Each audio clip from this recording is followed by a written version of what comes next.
Hey, hey, welcome, welcome. My name's Henry Byer. This is my not so frequent as of late 10:59 Facebook Live broadcast, but we managed to get on here today. So, woohoo for me. And it's just been a kind of a crazy couple of weeks. Last week I had some vehicle issues, which kept me from being here. And then Monday and Tuesday this week, I was out of town. And then yesterday it just didn't happen. So here we are, Thursday already, first Thursday of March. Welcome to March, by the way.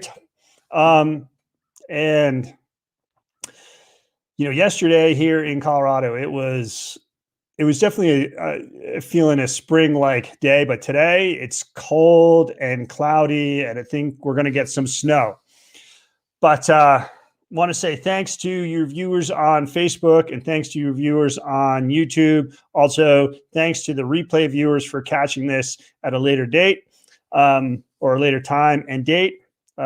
Awesome to have you share in the Facebook liveness at your convenience. So today is March 4th, and March is the theme for March is implementing.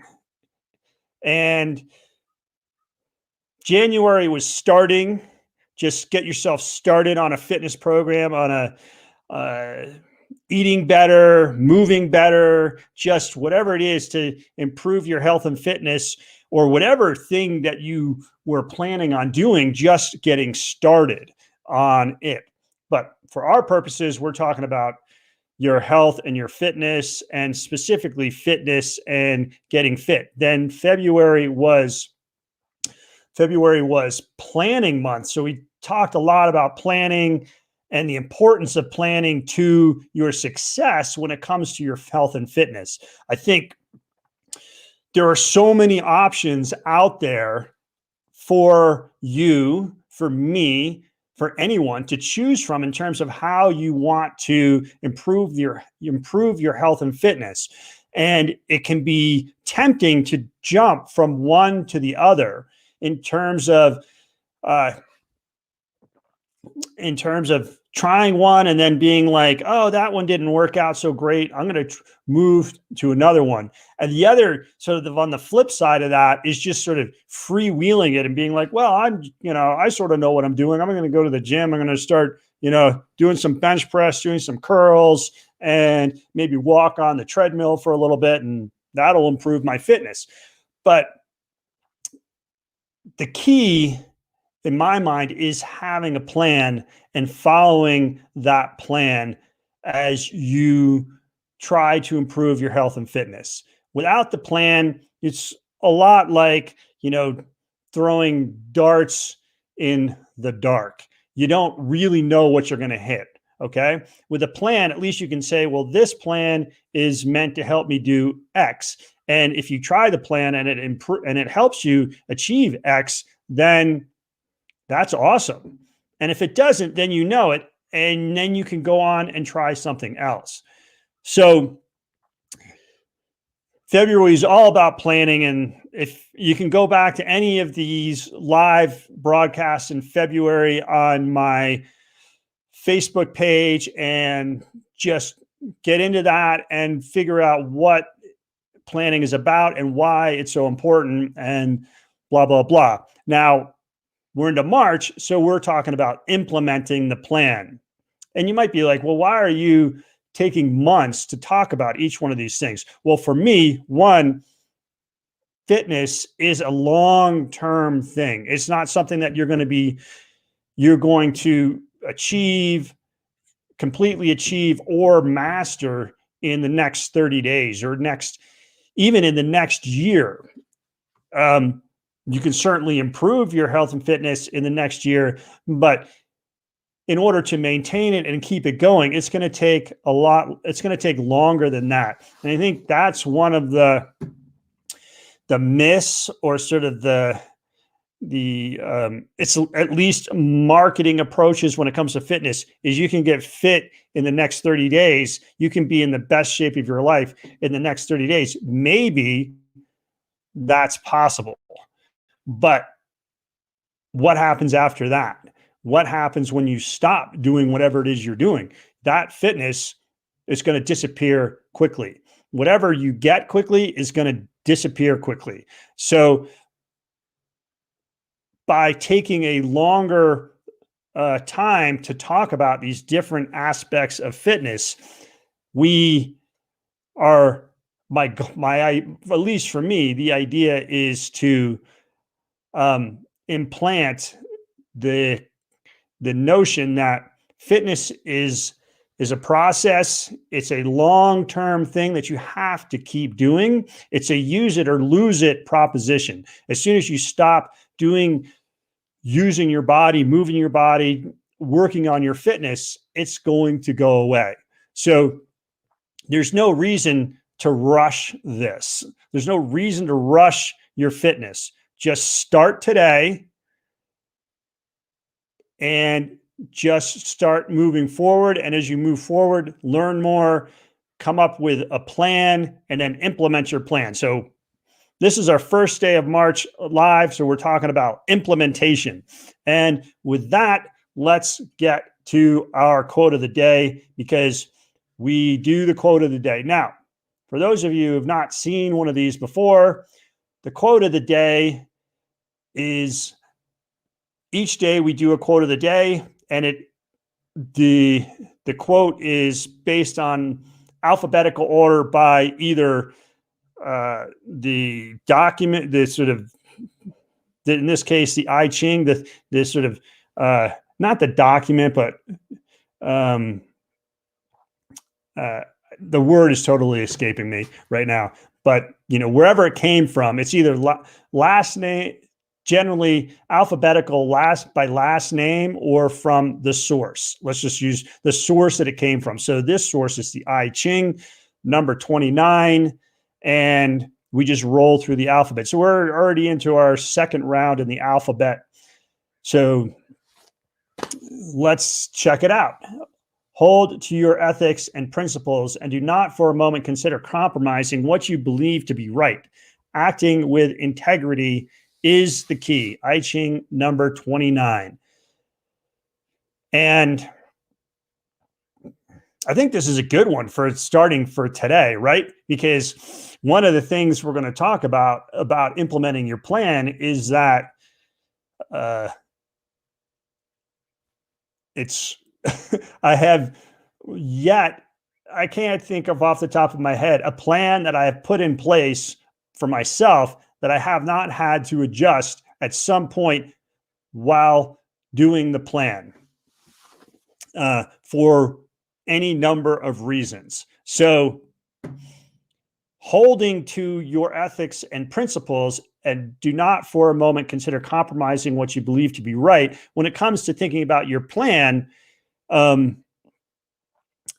way I think about that is that, sure, things may disrupt your plan, but the motivation behind the plan, intention behind the plan is like your ethics and principles, right? The plan is there as a roadmap for what you're doing right now, but what's behind that plan is your desire to improve health and fitness, your desire to change your body composition. And if you focus on that purpose, then it doesn't matter so much that if you miss this day or the whole plan gets shifted a couple of days in one direction or the other, because your purpose will keep you on track. And that's why I think, sticking to what you believe in is important. So integrity is an interesting word, because we also think about it as being, like honest and things along those lines, but it also is whole. an integer is a whole number, right?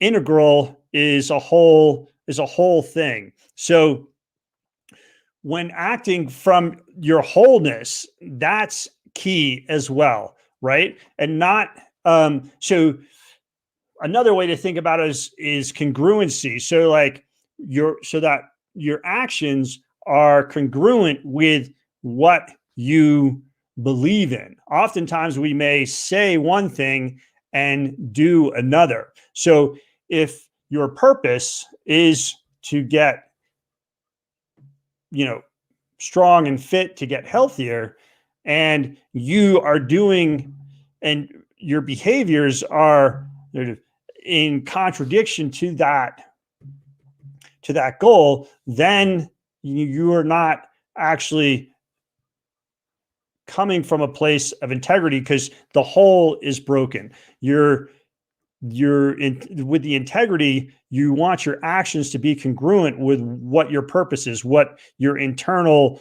thoughts and goals and designs are. So another way to look at this is hold to your ethics and principles and do not for a moment consider compromising what you believe to be right. Is also not getting distracted by all the different sort of shiny objects that our world has to offer in terms of, I mean, in the fitness world, there's so many different things that you can go after. And it's easy to get sort of lured in by like this new fangled thing or whatever it is. If you have come up with a plan that you believe in, then stick with it. Dan John, one of the guys that I like, he even says, you know, if you start a plan, finish the plan, right? So many of these plans, they're not excessively long, right? They could be 6 weeks, it could be 8 weeks, 12 weeks. But if you start something like that, just finish it and see what happens, right? That you actually, by finishing the thing, you actually build self-belief in yourself, and you will learn something about, you know, about what works and what doesn't work, about what you like and what you don't like. And sometimes what works is what you don't like. So sometimes that can be helpful because you're like, well, you know, I don't like doing this particular exercise, but it helped me improve my performance in this way. And I was just, I was just looking at a book, and it was talking about, you know, foam rolling, or, you know, using some kind of ball in this shoulder area and loosening up so that the tissue and, you know, improving mobility in this chest region up here, right? For improving shoulder mobility, getting your shoulders back. And I had to laugh because I don't do that. And I definitely have an issue with my shoulders being a little bit forward. And so that would be something that would be good for me. I could try it out to see for a certain period of time, like 28 days, and see if it helped, even though doing it is not comfortable at all, not something that I like doing. And so when you come up with a plan and say, and make a commitment to do something, I think it's important to stick with that and not get sidetracked into other avenues. Maybe if something interests you, then you can go and check that out afterwards. But if you're currently on a plan, then stick with your plan and see it through to the end. All right. Anyway, so let's continue with implementation today. And I'm not to the share screen option yet. But let's say thanks to the I Ching for today's quote, hold to your ethics and principles. Do not for a moment consider compromising what you believe to be right. Acting with integrity is key. So I Ching, thanks for that. So we already mentioned that March is about implementing your plan. And we'll actually do some stuff where we're actually have a plan and we'll go through it. Like, you know, working on on uh, the warm up, working on the cool down, working on sort of the exercises inside the plan. But today we're going to talk, it's going to be a little bit more general uh, today. So there's a like a military quote, an axiom you might say in the military, where no plan survives first contact with the enemy. So you can make all this planning and say, okay, this is how we're going to do this thing. But as soon as as the bullet starts flying, you are in contact with the enemy. It's actually, I just was noticing that it's starting to snow. So I don't think this is supposed to last long. I like the snow when I can go skiing on it, but sometimes I just like there's snow in my yard all the time. I got to shovel it. Anyway, that's a whole nother thing. So no plan survives first contact with the enemy. So as soon as, that firefight begins, all bets are off, right? And this is why they have something called the commander's intent, which is why is what you're doing being done, right? It may be, well, we want to take and hold this piece of real estate, like a bridge or a hilltop or whatever. The intent is to disrupt this supply chain. So even if the plan goes completely sideways, what is the intent behind what you're doing, right? And so this again speaks to these ethics and principles and the purpose of your training. And so even your best laid plan, your best laid fitness plan is when you start to put it into action, things are going to develop in such a way that changes inevitably will have to be made to your plan. One example is, I lay out like a plan for the month, and I say, okay, on these days I'm doing Mondays, Wednesdays, and Fridays I'm doing some strength training. Mondays I'm going to be doing bench press. Wednesdays I'm going to be doing some deadlifting, and Friday I'm going to be doing some bench pressing too. And there's squats in there as well. But basically, but this week I was not here on Monday or Tuesday. I also have running in there. So running I have generally slated for Tuesday, Thursday, and Saturday. And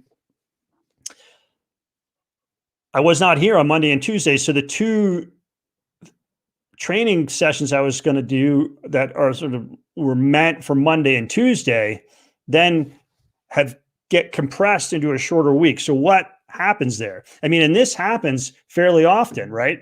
Things just happen. Like last week with the car breaking down and things like that, it interfered with my times, the timing of doing different workouts. So no matter how you go about setting up your plan, there are going to be things that happen that interfere with what you're trying to accomplish. And so the thing that I have found that has been typical for me, and I think it's typical for a lot of people, is when things start to go sideways with a plan. It may be that, you have a plan to go to the gym and work out for an hour, and for whatever reason you're delayed 15, 20 minutes, 30 minutes, and you get to the gym and you're like, okay, my plan today was to do X, Y, and Z, right? I was going to do some deadlifting and some overhead pressing or whatever it is. Those are just examples. And you're like, well, man, I'm not going to be able to get all that stuff done in the time that I have. And well, if I skip my warm up and cool down, I can actually do those lifts. And so then what happens is The warm up and the cool down get pushed to the side, and the main lifts or the main activities for the day move to the front. And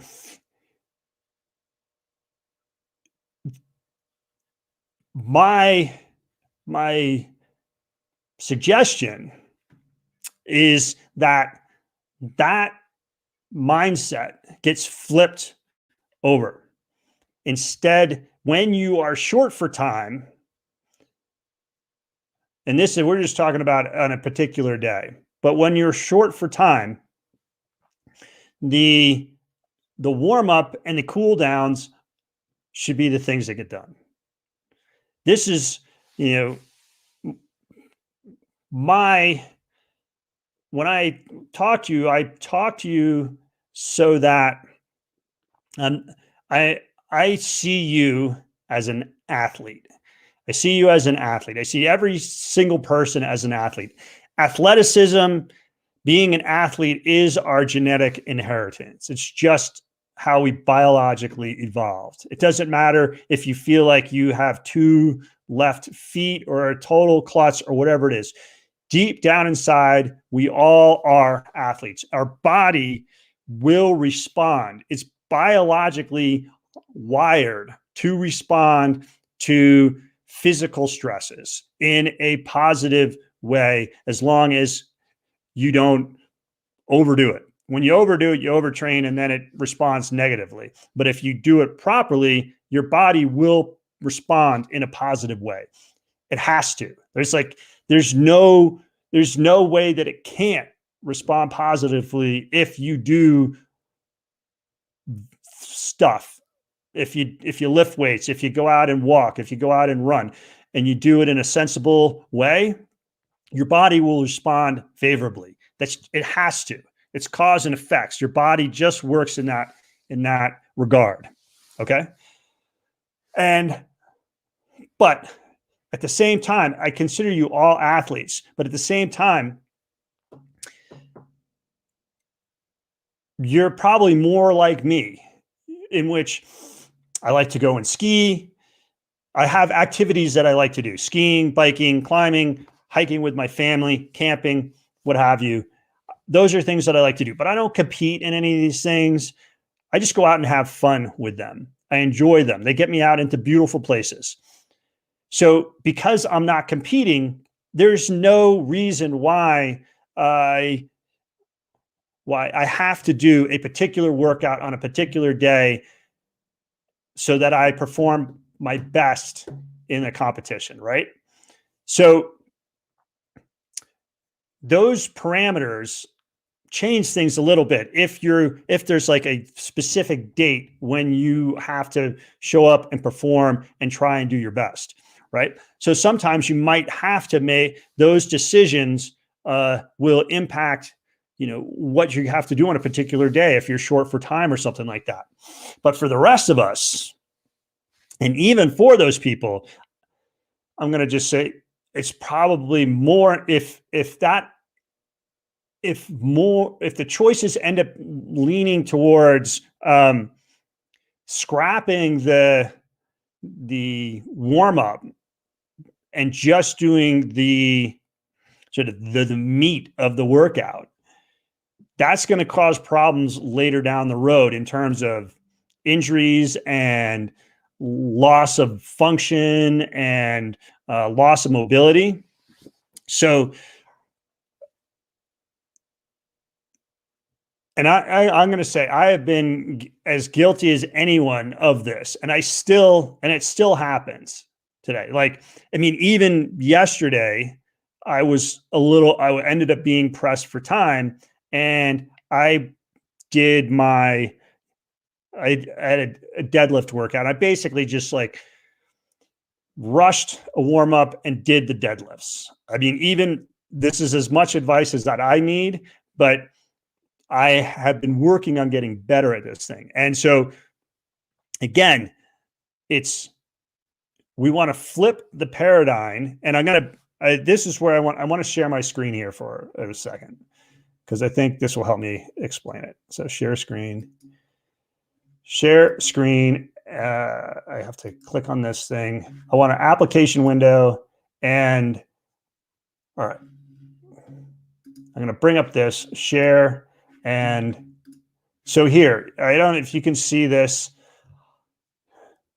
Hopefully you can, but this is just a simple little diagram of how many people, probably most people, are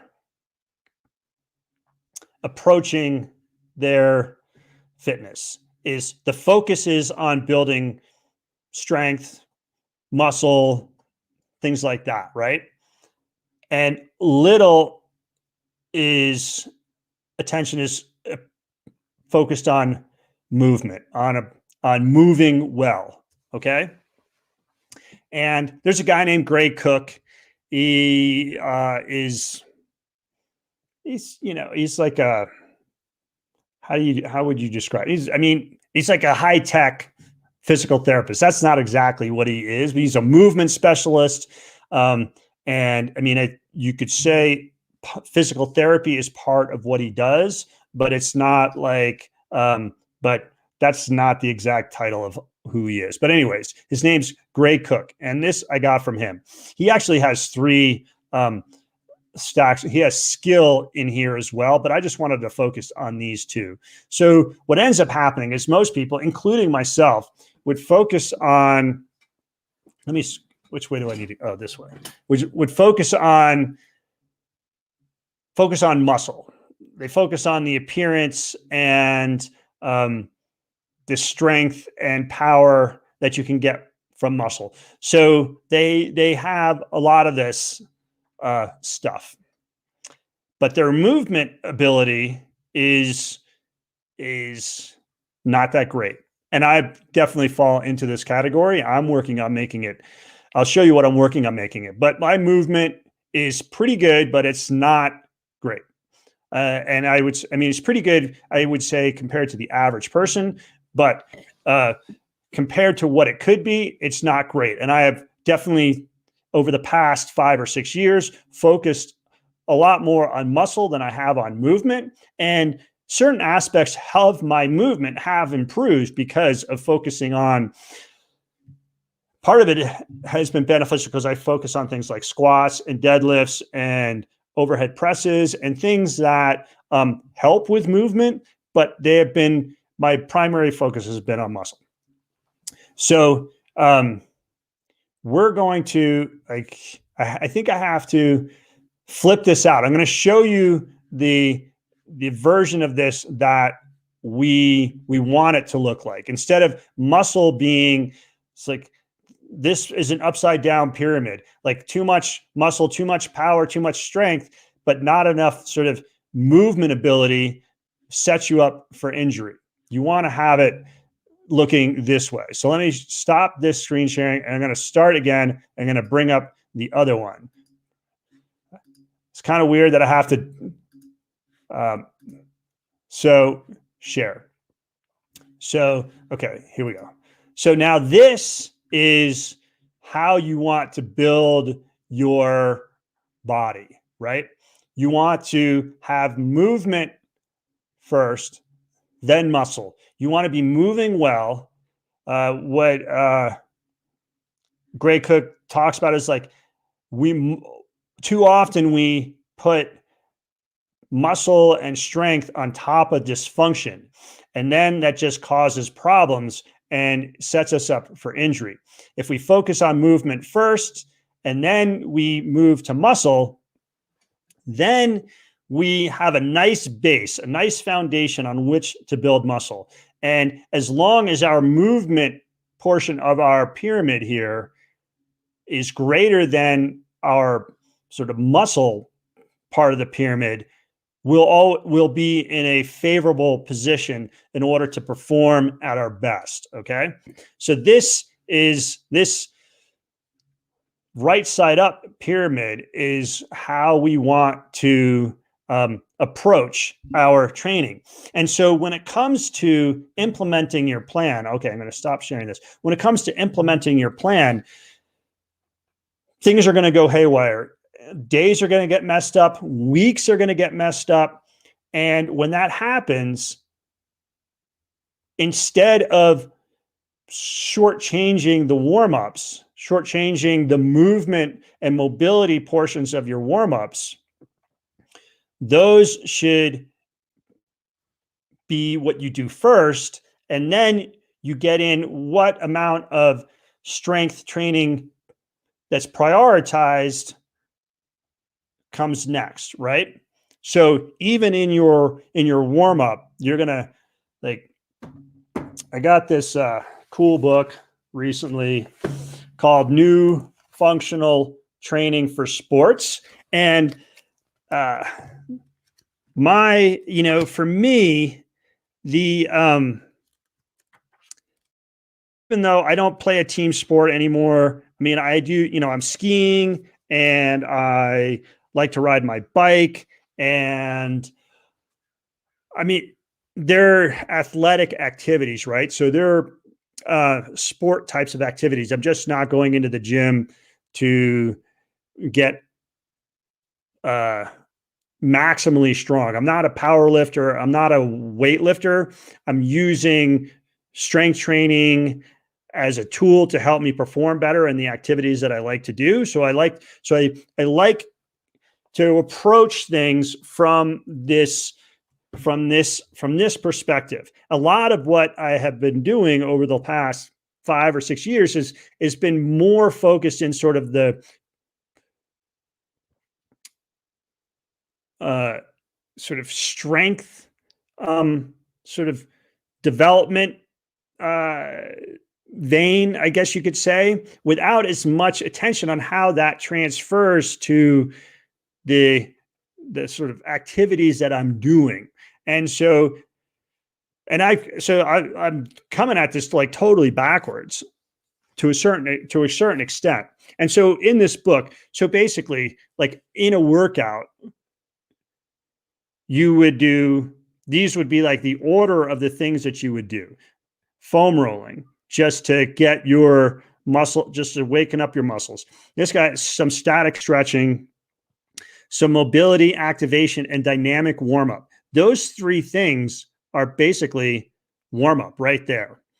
Three of the things are warm-up. Then we have power work, medicine ball throws, plyometrics. So basically, this is a standard way to approach things. You do speed, agility, power type exercises before you do strength type exercises. Then strength type exercises come, then conditioning. So what ends up happening, if you are short for time, these first 3, foam rolling, stretching, mobility activation, and dynamic warm-up, those 3 should always be included. And then you cut back either by eliminating lifts or by reducing sets, whatever it is that you can do to reduce the program if you're short on time. And then conditioning comes last. Now, this is sports oriented. Okay. This book is sports oriented, and it's a really, like, it's also sort of team sport oriented, or like maybe tennis, where it's an individual type sport. So it's really the focus on these types of sports is, in terms of conditioning, is where the conditioning is, like, you think about a soccer player, or let's think about a basketball player. The basketball court's a certain size, and the basketball player sometimes is walking, sometimes they're jogging, and sometimes they're running up and down the court, right? They're doing a lot of lateral movement as well. And, most team sports are like that. So the conditioning approach in this book is about conditioning the athlete for that type of activity. So when he's talking about doing conditioning last, and even when you are talking about a general structure for your training, and we talked about this in planning, endurance training comes after strength, it comes after power, it comes after, things like that. Now, if you are a runner or an endurance athlete, then you're, the bulk of, even though endurance might be the last thing sort of in the list, it might be the thing that has the bulk, takes the bulk of your time. So the list in here is not about what is taking up the most time, but it's sort of the optimum order of doing them in your training program. But we talked all about that stuff in the planning phase. This is just saying that, um, you know, living life. Life is about movement. And we're, the human body responds to movement. When we stop moving, we start to decay. There's this thing about, and I need to wrap this up, but there's basically, someone lying in bed. They've compared someone who's been lying in bed for a little while to astronauts. When astronauts go in space, one of the challenges with astronauts going in space is the lower gravity that's in space, right? And because of the lower gravity, they begin to lose bone density. They begin to lose muscle mass because the body is not being is not experiencing that type of stress, right? Just standing on the ground, we experience the force of gravity on our body, and and those forces, what's the word? Those forces sort of stimulate the body to respond to those type of forces, right? But when you're lying in bed, it's almost like, it's similar to like being in an anti-gravity space, okay? Your body's horizontal. There's not, like when you're standing, you have, sorry, like you can't see my head, but I'm like, when you're standing up, the gravity is going straight down through your body. So the bones at your head are feeling the least amount of force from the gravity because there's nothing above them, right? But as you go down through your extremity, each lower extremity is supporting more weight that is being pushed down through those limbs, right? And so your ankles and your lower legs, they have a lot of force on them per square inch if you're standing up, because gravity is pulling straight down. Now, if you lie down, it's like your head, right? There's nothing above your head. So when you're lying down, it's just the body. It's just the weight of that particular square inch of body that's compressing on there. And that's a lot less weight than it is when you're standing. So what happens is people who are in bed for a while, they start to lose bone density. They start to lose muscle mass because they're not using any of these tissues of the human body. And so if we want to remain healthy and fit, movement has to be a fundamental part of how we live our lives. And just walking back and forth to the car and things like that is not enough movement to properly stimulate the body. Plus, from the law of accommodation, where the body accommodates to the forces being applied to it, if you are doing the same thing every single day and your body becomes accustomed to that. And then it lives in this homeostasis, right? It doesn't do any other changes. And in fact, even that condition leads to degeneration, leads to loss of muscle mass, leads to loss of bone density, because there's not a continued stressor on that tissue to change. And so even from standing up, I'm standing up again, from standing up, so now my feet in the standing position, my feet are taking the brunt of my whole weight, right? And that is going to stimulate those bones to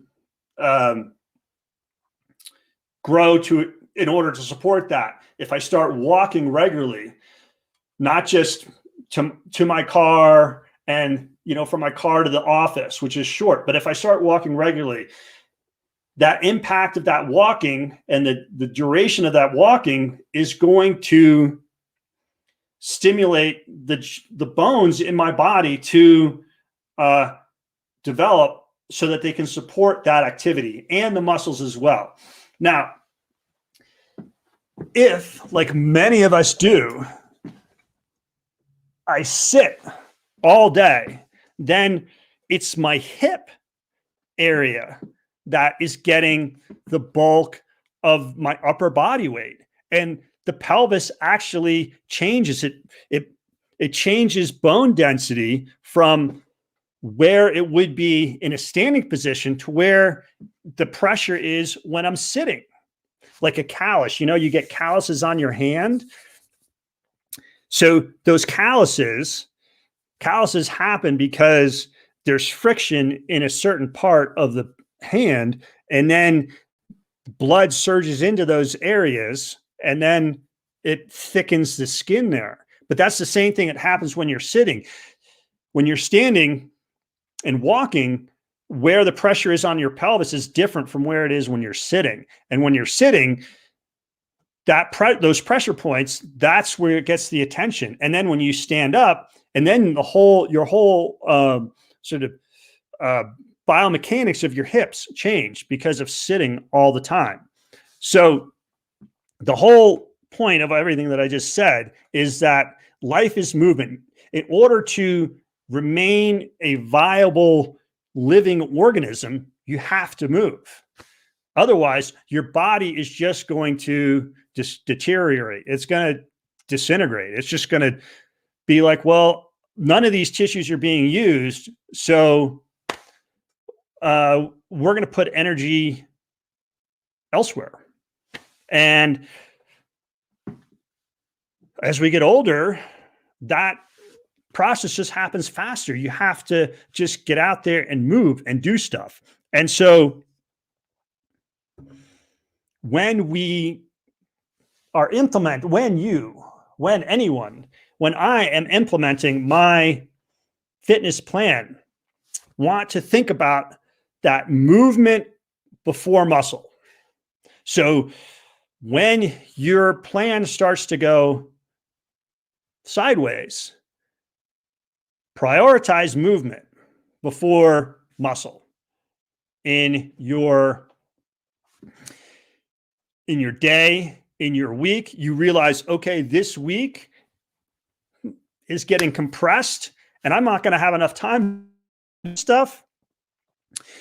I'll do my movement stuff this week. And then next week when I have time, I will just shift everything a week down the road, and I'll pick up where I left off with my muscle work next week when my schedule is more open. So I want you to think about movement before muscle. And the title of this Facebook Live was "No Plan Survives Contact with the Enemy," and it really, I think it really should have been movement before muscle. But and again, totally a lesson I'm learning that I'm adopting now with my training is to really focus on these movement aspects before I dive into, if I'm going to have to shave down anything, I'm not shaving down the movement portions of what I'm doing. And I encourage you to take on that same philosophy with yours. So let's wrap this thing up, and we'll go back to our quote of the day from the I Ching, number 29. Hold to your ethics and principles, and do not for a moment consider compromising what you believe to be right.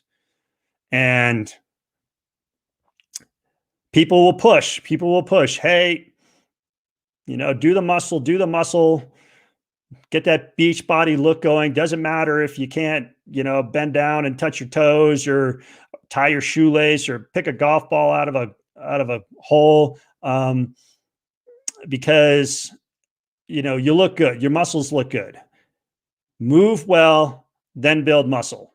Move well, then move muscle. Focus on movement. And then once your movement is good, start to add muscle. So that's the lesson for today.